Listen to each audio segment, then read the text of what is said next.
ओम नमः शिवाय, जय महाकाल। आप सबको पता है कि नवरात्रि का बहुत ही पावन सा पर्व स्टार्ट हो रहा है और मेरी तरफ से आप सभी को यानी कि द नेचुरल प्लैनेट की तरफ से आप सभी को नवरात्रि की बहुत बहुत शुभकामनाएं। माता रानी आप सभी की सारी मनोकामनाओं को पूरा करें, है ना। आज के टाइम पे जो सबसे बड़ा इशू हर एक घर का है ना कि भैया मेरे हस्बैंड हैं, मेरे बच्चे हैं, मेरी वाइफ है, मेरी बात बिल्कुल भी नहीं सुनते, हम लोग बहुत ज़्यादा परेशान हैं, क्या करें। तो ये वीडियो आपके लिए है। पूज्य गुरु जी की कथा से सुन के बहुत अच्छे से आपको बताऊंगा। बस आपको बिंदी लेनी है, लाल चूड़ियाँ, छोटा सा उपाय करेंगे, हर इंसान आपकी इज्जत करेगा और आपकी सारी बातों को मानेगा। ठीक है, तो वीडियो को बहुत ध्यान से सुनेंगे, लास्ट तक देखिएगा ताकि सारी चीज़ें आपको अच्छे से समझ में आए। ठीक है, देखो अब यहाँ पर स्क्रीन पर आपको दिख रही होंगी चूड़ियाँ। तो इस उपाय के लिए हमें सिर्फ ऐसे लाल चूड़ियों की ज़रूरत नहीं है, फिर आपको लेना होगा पूरे श्रृंगार का सामान। श्रृंगार में कौन कौन सी चीज़ें, जैसे चूड़ी हो गई, बिंदी हो गई, सिंदूर हो गया, मेहंदी हो गई, है ना। कोई भी 5 आइटम, ज़्यादा ले सकते हैं तो बहुत अच्छी बात है, ज़्यादा नहीं तो कम से कम 5 आइटम तो होने ही होने चाहिए। ठीक है, ले लिया। अब इसको लेके जाओगे कहाँ पे, आपके घर के आसपास। इस उपाय को घर पे नहीं करना है, आपके घर के आसपास कोई भी देवी माता का मंदिर हो, माँ जगदम्बा का मंदिर हो, माँ काली का मंदिर हो, माँ दुर्गा का मंदिर हो, कोई भी मंदिर आपके घर के आसपास हो वहाँ पे जाना। और जो भी श्रृंगार का सामान आपने लिया है, जो व्यक्ति आपकी बात नहीं सुनता है, गलत संगति में है, बहुत शराब पीना, हर एक मतलब कोई भी ऐसे अवगुण नहीं जो उसके अंदर बचे हों, सब कुछ है ना, तो उसका नाम और गोत्र बोल करके माता के चरणों में उस श्रृंगार वाला सामान समर्पित करना है ना। हाथ जोड़ना, विनती करना, माता हम लोग बहुत परेशान है, ये इंसान है, बहुत गुस्सा करता है, क्रोध करता है, गलत संगति में है, आप इसे ठीक कर दें। अपने अकॉर्डिंग जैसे प्रार्थना करनी हो प्रार्थना करना, फूल वगैरह चढ़ाना हो वो भी चढ़ा देना। चढ़ाने के बाद कुछ लोग एक गलती करते हैं, कौन सी गलती, जो ये श्रृंगार का सामान वो चढ़ाते हैं ना, इसको फिर वो उठा के घर ले आते हैं और इसे प्रसाद के तौर पे इस्तेमाल करते हैं, जो कि सबसे बड़ी भूल होती है। आपको इसे उठाना नहीं है, जो श्रृंगार का सामान यहाँ पे है इसको उसी मंदिर में कोई भी पंडित जी हों या फिर कोई भी लेडी हों जो कि उस मंदिर की साफ सफाई करती हों, उनको आप दे देना, है ना। इसे घर पे लेके नहीं आना है, पंडित जी को, ब्राह्मण देवता को आप दे देना और चुपचाप अपने घर चले आना। इस उपाय को पूरी नवरात्रि में 9 दिनों में से किसी भी एक दिन, जब कभी भी आपको टाइम मिले, इच्छा करे, तब कर सकते हैं।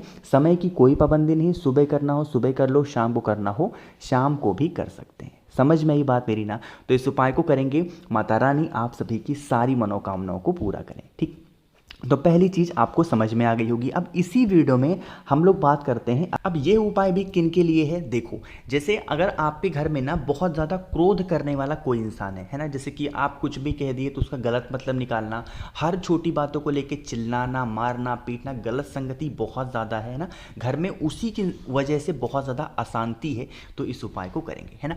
यहाँ पर आपको एक चुनरी दिख रही होगी, तो यहाँ पर आपके पास में 2 ऑप्शन है। पहला, आपको यहाँ पे एक चीज़ को लेना है, 2 ऑप्शन आपके पास में है। पहला तो अगर आपको चुनरी मिल जाती है तो चुनरी ले लेना, 5-10 रुपए में मार्केट में मिलेगी। नहीं मिलती है, मतलब मिलेगी ही, लेकिन कोशिश करेंगे कि आपको झंडा लेना होगा, है ना। एक छोटा सा झंडा इस तरीके से जिसमें जय माता दी या फिर माता की फोटो बनी होती है, वो वाला झंडा लेना। ठीक है, झंडे के साथ हमें लेना होगा इस तरीके से मक्खन, मार्केट में ईजिली अवेलेबल है, कोई सा भी आप ले लेना, है ना। मक्खन ले लिया। अब क्या करोगे इस मक्खन का, जो आपने झंडा लिया है ना, इस झंडे के चारों तरफ, पूरे झंडे पे नहीं लगाना है, वेट में कलर चेंज कर लूँ, झंडे के चारों तरफ इस तरीके से लगाना हो, जहां मैं ब्लू कलर से पेंट कर रहा हूं बस उसी झंडे पे अच्छे तरीके से चारों तरफ लगा देना। मक्खन को लगाएंगे, साथ ही साथ उस व्यक्ति का नाम और गोत्र भी बोलेंगे जो बहुत गुस्सा करता है, क्रोध करता है, जिसकी वजह से आपका पूरा घर बहुत परेशान है, उसका नाम और गोत्र बोलेंगे। यह उपाय उनके लिए भी हो सकता है, हस्बैंड और वाइफ यानी कि पति और पत्नी में अच्छे संबंध के लिए भी इस उपाय को आप कर सकते हैं। ठीक है, लेना ऐसा झंडा और मक्खन लगाना और उसको लेके चले जाना, जो भी माता का मंदिर हो, चाहे जगदम्बा माँ का मंदिर हो, माँ दुर्गा का मंदिर हो, माँ काली का मंदिर हो, किसी भी मंदिर में जाएंगे जिसमें माता की फोटो, मूर्ति, प्रतिमा लगी हो, वहां पे जाना। और मंदिर में कहीं पर भी, कोई जरूरी नहीं कि यहाँ ऊपर ही आपको लगाना है, नहीं, पूरे मंदिर में कहीं पर भी आपको उस झंडे को लगवा देना है या फिर खुद सी लगा देना है ना। जो भी व्यक्ति पूरी नवरात्रि में किसी भी एक दिन मक्खन लगा करके एक झंडा माता के मंदिर में लगा देता है, हस्बैंड वाइफ के बीच में तो प्रेम बढ़ता ही बढ़ता है। साथ ही साथ कभी भी आप के घर में किसी भी प्रकार की कोई नेगेटिव एनर्जी नहीं आती है, ना ही आप के घर में कोई क्लेश लड़ाई झगड़े का माहौल होगा, है ना। करके ज़रूर देखिएगा। अब इसको करने के लिए कोई समय की पाबंदी नहीं है, किसी भी दिन कर सकते हैं, किसी भी वक्त कर सकते हैं, ठीक है।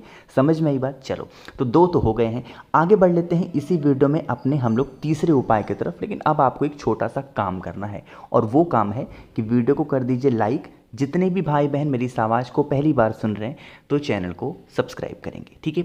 देखो मक्खन है, अब इस मक्खन का इस्तेमाल कहाँ पे करोगे?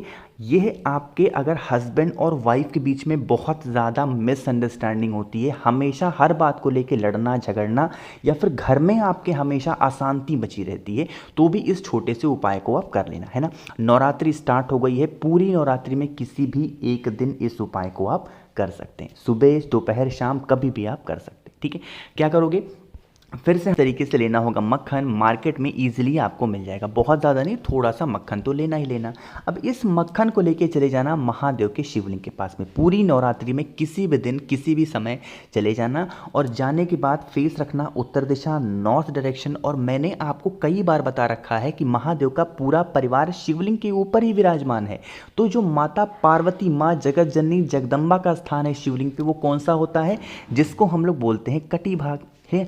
जिस जिस जगह पर मैं ग्रीन कलर से पेंट कर रहा हूँ, देखो इसी जगह पे आपको उस मक्खन को लेपन करना होगा अपनी 3 उंगलियों से, जिससे हम लोग त्रिपुंड नहीं लगाते हैं, उसी से। अब यहाँ पे मैं तो गोल गोल दिखा नहीं सकता हूँ आपको, सिर्फ एक ही साइड दिखा सकता हूँ, लेकिन आपको क्या करना है, पूरे जो जलाधारी है उसके पूरे गोल गोल आपको लगाने होंगे। जो भी व्यक्ति पूरी नवरात्रि में किसी भी एक दिन या फिर पूरी नवरात्रि माता के हस्त कमल पर मक्खन का लेपन करता है, उनके बीच में हमेशा प्रेम बना रहता है, घर में कभी लड़ाई झगड़े नहीं होते हैं, और हमेशा घर में शांति होगी, और जिस कामना से इस उपाय को करोगे वो कामना भी आपकी पूरी ज़रूर होगी, ठीक है।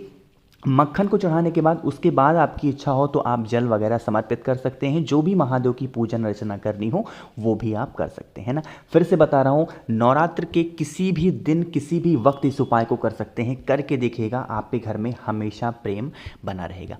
तो 3 तो हो गए हैं, एक और सबसे लास्ट उपाय की बात करते हैं, जो कि है धन संपदा के लिए इसी नवरात्रि में आप सबको ज़रूर करने होंगे। लेकिन एक आपको छोटी सी बात और बता दूँ कि अगर मेरे जितने भाई बहन इस वीडियो को देख रहे हैं, अगर आपको हमसे बातें करनी है तो आप हमें इंस्टाग्राम पे फॉलो कर सकते हैं, द नेचुरल प्लैनेट 108 सर्च करके, ठीक है।